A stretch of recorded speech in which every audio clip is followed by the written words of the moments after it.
A very good afternoon. Welcome to the Power Hour with myself, Xenia. This is the SME Hub, and I'm joined in studio by none other than Christine Rita Abankwa. She is a business and life coach, as well as the founder of Secure the Bag Africa. A very good afternoon to you, Christine. It's so nice to have you back in studio. Hi, Xenia. It's so lovely to be back. Thanks for having me. Now, today we're talking about a business continuity planning. What is business continuity planning, Christine? Thanks, Xenia. Businesses exist because they create products and services that customers buy. So for you to deliver, you depend on various resources such as your staff, your IT, deliveries, and suppliers, for example. So when these crucial functions are unable to perform for whatever reason, it can negatively affect or even shut down your business. Planning for such times can help you stay on your feet as a business. So we can define business continuity as being the ability to continue delivering products and services at acceptable levels following a disruptive occurrence. And in the same vein, disaster recovery planning is what you do when the unthinkable or unforeseen actually occur. That's how you prepare for, react to, and recover from the disaster. So within your company, you need to assign roles and responsibilities for these functions to be carried out. All right. And I feel like that's the key thing that a lot of businesses right now are probably learning, especially our SMEs. When you start off as an SME business, maybe those are kind of things that you don't look at because you're hoping, you know what, yes, I'm going to have financial troubles. But now what about a pandemic? What about war? We never think these things will ever reoccur. So if you're listening right about now, hopefully you are catching some tips. So why do small businesses need a business continuity plan? Xenia, just to touch on what you said earlier, a lot of times we don't think about this, and it's not just SMEs. Even large companies fail to plan for disaster. The reason that you need a business continuity plan is it outlines the steps you must take to minimize service interruption and keep your critical systems online and essential or core functions alive during the crisis period.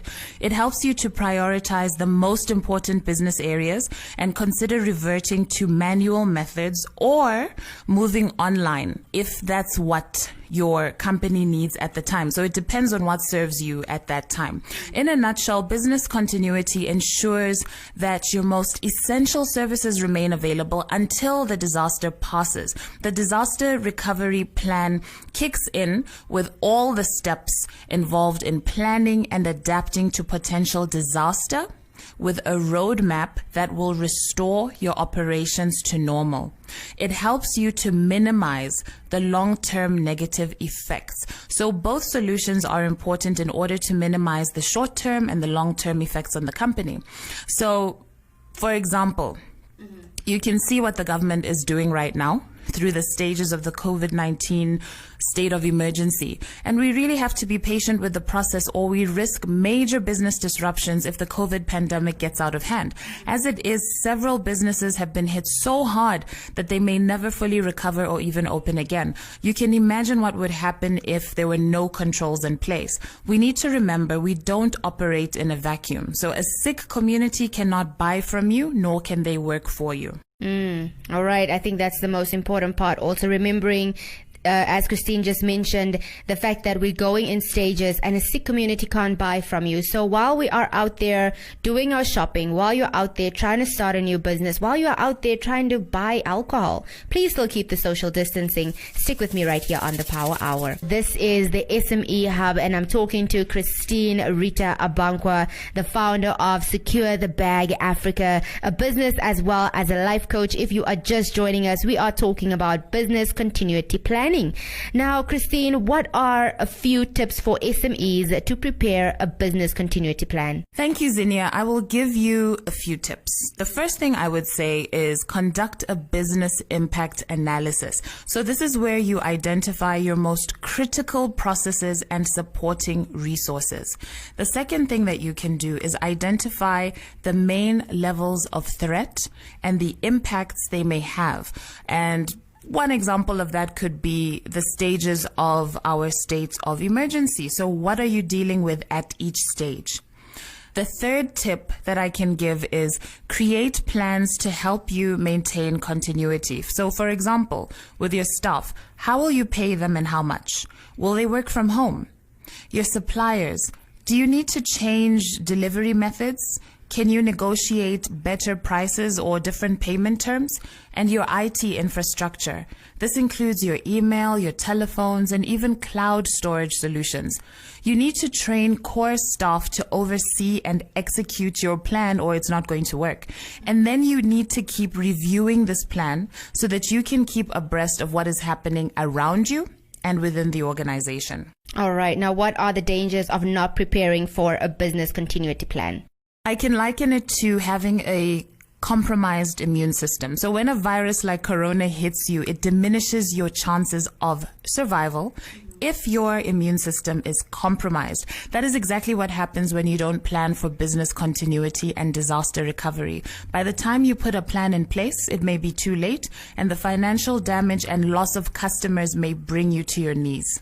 Right. No, that's one thing I think no business wants to experience, but sometimes you kind of have to go through these things to learn from them. But Christine, what is the role of radio in all of this? So one of the most important things you can do during this crisis period is to stay close to your customers so that they know that you still exist and you're still offering your services. You want to be top of mind and included in their budgets. This is so important. We're not switching off our radios anytime soon. So this is a brilliant way to reach the masses. And I also need to mention that a recording of this interview will be available on the Facebook page Secure the Bag Africa, as well as Energy 100 FM's page, so you can definitely follow up with this. All right, that is Christine Rita Abankwa. She is the founder of Secure the Bag Africa, a business as well as a life coach. You can most definitely follow her on social media.